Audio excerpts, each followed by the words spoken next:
સાવલીના ધારાસભ્યનો મુખ્યમંત્રીને પત્ર, પુલની કામગીરીમાં ભ્રષ્ટાચારના આક્ષેપ.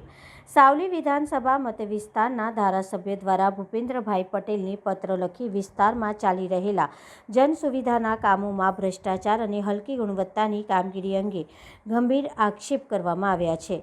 ધારાસભ્યએ પોતાના પત્રમાં ખાસ કરીને સાવલી ઉદલપુર રોડ પર આવેલી મેસરી નદી અને કરડ નદી ઉપર બની રહેલા પુલના કામમાં ગુણવત્તા વગરની કામગીરી થતી હોવાનો મુદ્દો ઉઠાવ્યો છે. પત્રમાં જણાવ્યા મુજબ જાહેર જનતાની સુવિધા માટે થતી કામગીરીમાં હલકી કક્ષાના મટીરીયલનો ઉપયોગ થતો હોવાની ફરિયાદો મળી રહી છે, જેને લઈને સમગ્ર કામની નિષ્પક્ષ તપાસ કરવાની માંગ કરવામાં આવી છે. સાથે જ વિકાસના કામોમાં ભ્રષ્ટાચાર થયો હોવાની શક્યતા દર્શાવતી સંબંધિત વિભાગો સામે કાર્યવાહી કરવાની પણ માંગ ઉઠાવવામાં આવી છે. હાલ આ મુદ્દે રાજકીય અને સ્થાનિક સ્તરે ચર્ચા તેજ બની છે.